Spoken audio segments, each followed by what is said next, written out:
Imagine playing this game with the least number of hit points possible while only having one life. That's what I'm doing. Welcome to my 10 HP Hardcore Ironman.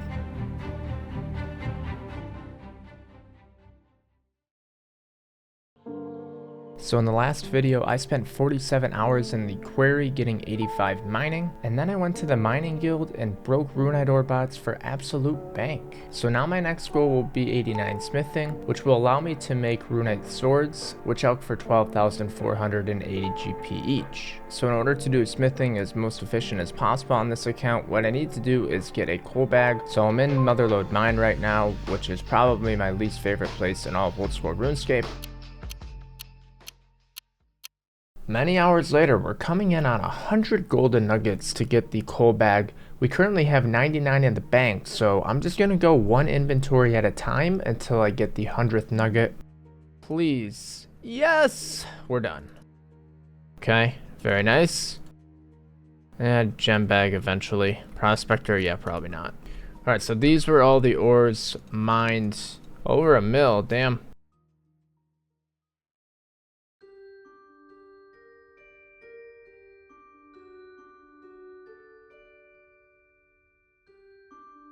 So the next thing I'm going to do is I'm going to head to Puro and try to get some eclectic inklings so I can do medium clues in hopes of getting a U shortbow or U longbow to complete the quest Temple of Ikov. In Temple of Ikov you need to use ice arrows, which are only able to be used with a U or magic bow, and I think that trying to get it from a clue scroll may be just a little bit quicker than getting my fletching level up. Another thing worth noting is completing Lost City will unlock otherworldly beings, so I don't want to do that, which means the only way to get into Puro is to access the crop circle, which you just saw, but this crop circle changes, so I may have to hop 20 or 30 worlds before I find it on a 10 HP. Now there is someone within Xanaris that tells you the world the crop circle is on. I could hypothetically do this on MacH, but remember I'm a solo hardcore Ironman, so I'm avoiding using main scouts, viewers, etc. unless it pertains to competing with bots. In episode number 2, we saw that with me buying rune arrows on MacH to beat out the bots at Rogue's Den, and we just recently saw it in episode number 11 to teleport the bots away at the runite rocks in the mining guild. One more thing worth mentioning, a new update really helped me, and this allows me to turn the strength XP off when I'm plowing through the wheat fields. This is good, it'll allow me to keep my clean 1 attack and 1 strength for now, which of course preserving the aesthetics of the build is what this is all about. Well, we've ended up catching 362 eclectics, and we also got 16 nature inklings as well. So I'm gonna open up these first. I'm hoping we somehow get lucky and get a Torstal, which would actually be 2 Torstals. It's a 1 in 100 drop rate, so good luck to us. And no luck. And now here's where the actual fun begins. So here we go, let's begin. Good luck to us. We're also going to get quite a few planks here, which is going to be really nice for construction. So definitely looking forward to that. Oh my god, red spiky vams, are you kidding me? I think that's 1 in 100, very lucky already. That'll be best in slot for a while when I start Slayer. Oh, you know what? Let's hold off for a second. Oh, yeah, that's it. Okay. Thankfully, I noticed that on 18. Well, what do you know? The first one requires a soundtrack called Catch Me If You Can, which is unlocked during the Rat Catchers quest, which I haven't done, but I can apparently do it, so let's go ahead and start that.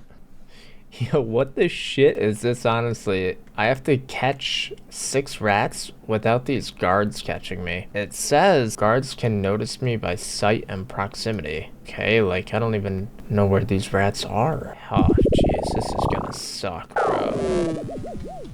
So the hardest part is complete. We're still running into a slight obstacle here. What I'm doing right now is I'm grabbing rat poison here. You technically need a quorum to get that, but I don't have a quorum, so the only other way to get this is by coming here and getting it from the clock tower quest. So we're getting close. My cat is in a fight, and thankfully I have these raw Karamanjis that stack. So I have 20 fish in one inventory spot. I got these by starting Taibo Wan Trio quest, and I was originally going to do that quest to get the Bronze Spear KP to use for Shadow of the Storm, but for some reason the Bronze Spear KP didn't work on that quest for me. I think I just got really unlucky. So I ended up going to the Chaos Elemental and risking my hardcore status, which was in episode number 6. Wow, this place gives me such nostalgia. This was the place that I featured in the number 1 spot of the top 5 OSRS glitches, which was really like the first video that popped off on my YouTube channel. And the number 1 spot was held by 2 friends of mine, Bool and Relaz. They somehow made it so both of them would win, doubling their money every single game they played, which made them billions of GP and crashed the gold prices by like 50 cents per mil. And the crazy part of it all is those 2 guys met through my stream.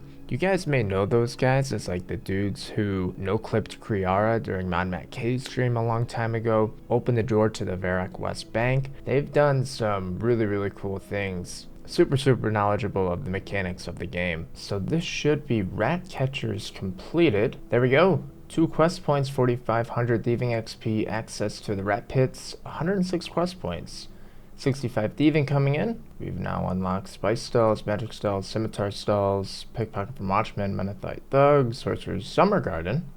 Very nice. Okay. We can now finally do the catch me if you can part of this clue scroll. Okay, here we go. All of that for this. Here we go. First casket on the account. After I quickly answer this challenge scroll, 9,500. Oh, there it is. Our first medium casket on the account. Oh my gosh. Come on. Let's open it in the bank. Good luck, you short bow. Oh, close, you longbow. Wait, that actually works. We're done. No way.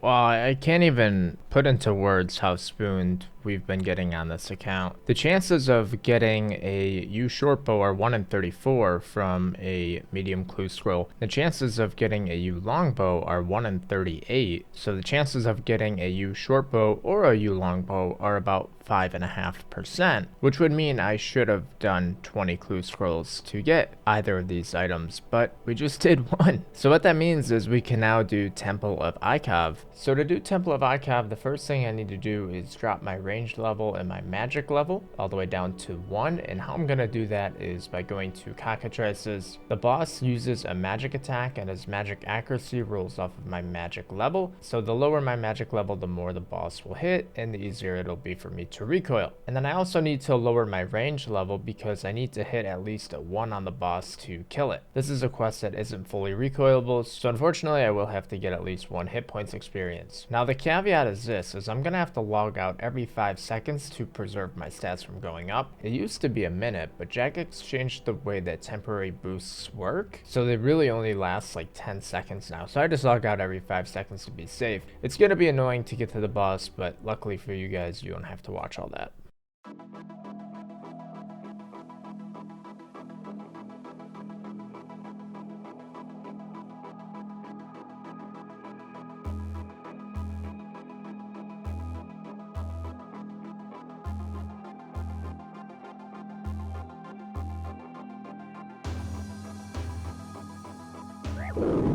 Oh, I hit a 1.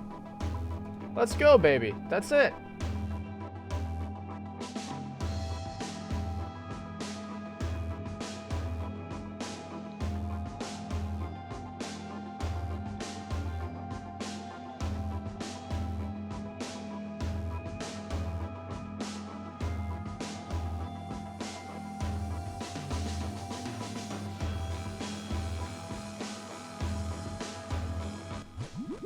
And pretty much dead. That was a lot easier with all those Gothic Express. Piece of cake. Nice. And really the last hard part was tanking these skeletons, which hit 6s in a multi-combat zone, but thankfully RNG was on our side. There we go. You've defeated me for now. I shall reappear in the north. Okay, cool. Quest complete. Temple of Ikov. Hardcore status still intact. 10,500 ranged XP. 8,000 fletching XP.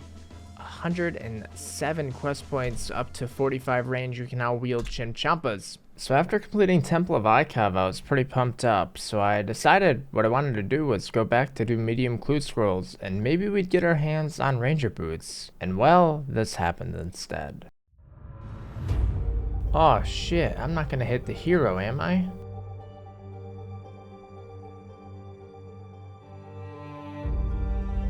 Oh, you stupid idiot.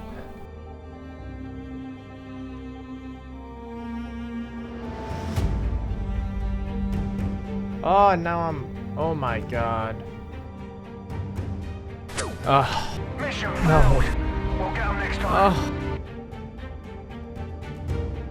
No. No way. Oh, that stings. Oh no.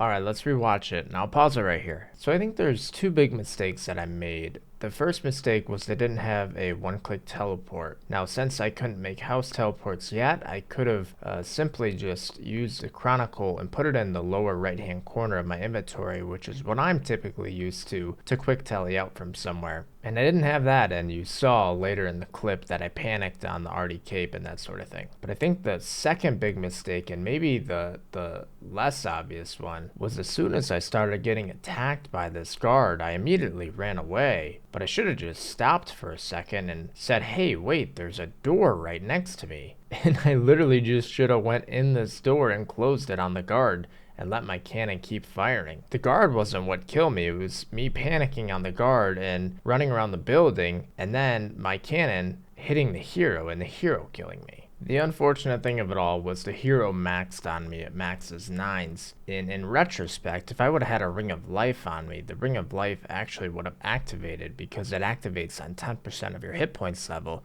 which is 1 hit point for me. The only other thing I could possibly think of was as soon as the hero hit a 9, I could have kept running, and I could have saved myself that way, but instead I tried to tele out, and of course I misclicked the Artie Cape tele, or didn't get to it in time. Remember when we said we'd stay together now until forever? Just us, just us. Said we wouldn't be like all the others, fight and hurt each other. Not us, not us.